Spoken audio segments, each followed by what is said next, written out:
हाँ चंपा, तुम एकदम सही कह रही हो, सारा काम तो मैं ही करता हूँ। हाँ, और नाम होता है बग्गा हिरन का, वही तो। आप सुन रहे हैं स्टोरी विद अनवी।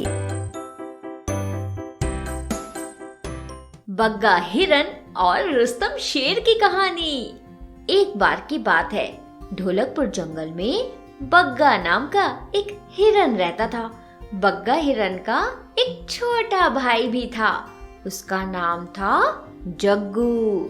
बग्गा हिरन के साथ जितने भी हिरन रहते थे वो उन सब का खूब ख्याल रखता था और वो हमेशा सबको एक साथ रखता था। अब क्योंकि सारे हिरन में बग्गा हिरन सबसे बड़ा था और वो सबका ख्याल भी रखता था, तो इसलिए सारे हिरन उसकी बात मानते थे। अगर बग्गा हिरन बोलता कि सबको एक साथ चलना है खाना खाने, तो सारे हिरन एक साथ चलते। और अगर बग्गा हिरन कहता कि आज किसी को भी बाहर नहीं जाना है, तो कोई भी हिरन बाहर नहीं जाता। इस तरह से सारे हिरन मिलजुल कर एक साथ रहते थे। लेकिन जग्गू हिरन को अंदर ही अंदर एक बात बहुत बुरी लगती थी। उसे लगता था कि सारे हिरन बग्गा हिरन को ही मानते हैं और उसे कोई भी प्यार नहीं करता है, कोई भी उसकी बात नहीं मानता है।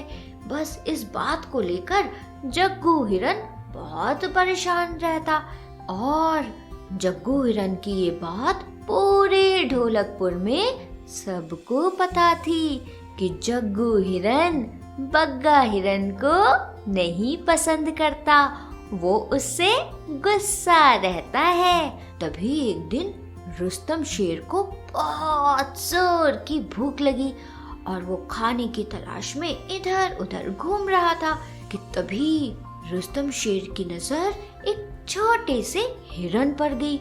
रुस्तम शेर ने सोचा, आहा, वाह क्या सुंदर हिरन है, चलो मैं धीरे धीरे इस हिरन के पास जाता हूँ और उसे पकड़ लेता हूँ।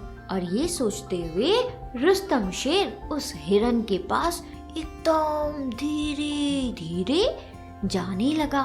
तभी वहाँ पर बग्गा हिरन आ जाता है और वो देखता है कि रुस्तम शेर छोटे हिरन के पास जा रहा है। वो जल्दी से सारे हिरन को अपने पास बुलाता है और जब सारे हिरन एक साथ आ जाते हैं तो वो सब मिलकर रुस्तम शेर की तरफ जाते हैं।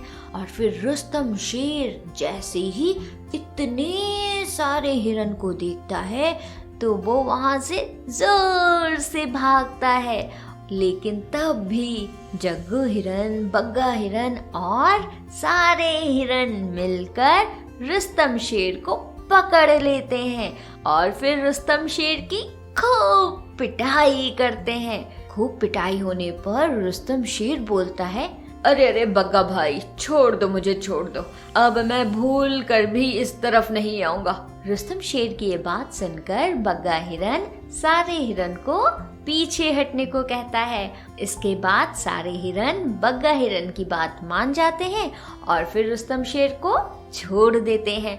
जैसे ही सारे हिरन पीछे हटते हैं, रुस्तम शेर वहां से जोर से भागता है और भागते भागते कहता है, अरे भैया, किसी तरह से मेरी जान बची है आज, अब तो मैं इधर कभी नहीं आऊंगा। और ऐसा बोलते हुए रुस्तम शेर अपने घर जाने लगता है।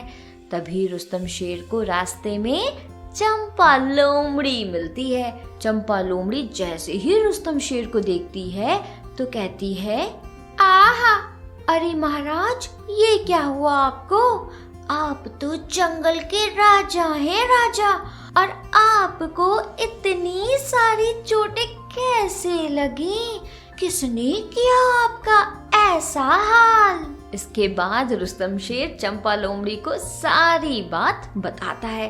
जब चंपा लोमड़ी रुस्तम शेर की सारी बात सुन लेती है तो वो उससे कहती है, आहा, अरे महाराज, वहाँ जाने से पहले एक बार मुझसे तो मिल लेते, अरे महाराज, मेरे पास बहुत अच्छा आइडिया है। इधर आइए, मैं जल्दी से आपको बताती हूँ। इसके बाद चंपा लोमड़ी रुस्तम शेर से कहती है कि उसने सुना है कि जग्गू हिरन और बग्गा हिरन की आपस में नहीं बनती है।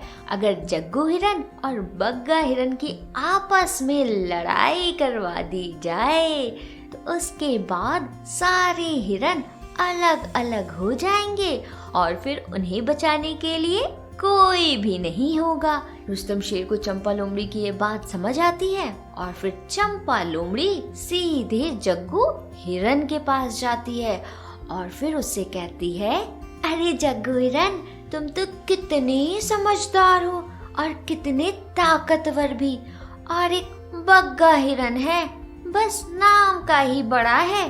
सारे हिरन का एक तुम ही तो हो जो ख्याल रखते हो। बग्गा हिरन तो अपना सारा काम सिर्फ और सिर्फ तुम ही से करवाता है और नाम उसका हो जाता है। अच्छा जग्गू हिरन, मेरे पास एक बहुत अच्छा आइडिया है। चंपा लोमड़ी की ये बात सुनकर जग्गू हिरन कहता है, हाँ हाँ चंपा, तुम एकदम सही कह रही हो, सारा काम तो मैं ही करता हूँ। हाँ, और नाम होता है बग्गा हिरन का। वही तो एक तुम ही हो जो इस बात को समझती हो, वरना तो सब कोई बग्गा हिरन की ही तारीफ करता है। जब चंपा लोमड़ी जग्गू हिरन की ये बात सुन लेती है तो उसे लगता है कि हाँ, अब जग्गू हिरन उसकी बातों में आ जाएगा। इसके बाद वो मौका देखकर तुरंत कहती है, अरे जग्गू हिरन, तुम्हारे लिए मेरे पास एक बहुत बड़ी खुशखबरी है, जल्दी इधर आओ। इसके बाद चंपा लोमड़ी जग्गू हिरन से कहती है कि वो अगर बग्गा हिरन से अलग हो जाता है तो रुस्तम शेर उसे सभी हिरन का राजा बना देगा, और जग्गू हिरन के राजा बनते ही बग्गा हिरन उसकी बात मानने लगेगा। जग्गू हिरन चंपा लोमड़ी की ये बात मान जाता है और फिर राजा बनने की खुशी में कुछ हिरन को लेकर बग्गा हिरन से अलग हो जाता है। बग्गा हिरन उसे खूब समझाता है कि हम सबको एक साथ रहना चाहिए, क्योंकि कभी भी रुस्तम शेर आकर हम पर हमला कर सकता है। लेकिन इसके बाद भी जग्गू हिरन बग्गा हिरन की बात नहीं मानता और अपने साथ कुछ हिरन को लेता है और वहां से अलग हो जाता है। और ये बात जैसे ही रुस्तम शेर को पता चलती है कि जग्गू हिरन बग्गा हिरन से अलग हो गया है, वो झट से जग्गू हिरन के पास जाता है और फिर उसे पकड़ने लगता है। इसके बाद बड़ी मुश्किल से जग्गू हिरन रुस्तम शेर से बचता है और फिर बग्गा हिरन के पास जाता है। बग्गा हिरन के पास पहुंचकर वो उसको सारी बात बताता है। इसके बाद बग्गा हिरन उसे गले लगाता है और उससे कहता है कि हमें कभी भी एक दूसरे का साथ नहीं छोड़ना है, हमें कभी भी किसी बाहरी की बातों में नहीं आना है। इसके बाद जग्गू हिरन बग्गा हिरन से माफी मांगता है और फिर दोबारा कभी भी ऐसा नहीं करने को कहता है। तो बच्चों, इस कहानी से हमें क्या सीख मिलती है? इस कहानी से हमें बहुत बड़ी सीख मिलती है। वो ये कि हमें अपने परिवार में हमेशा एक दूसरे की ताकत बनकर रहना चाहिए, एक दूसरे का बहुत अच्छे से ख्याल रखना चाहिए, कभी भी आपस में लड़ना नहीं चाहिए, हमेशा मिलजुल कर रहना चाहिए। समझे? आप सुन रहे थे स्टोरी विद अनवी के साथ।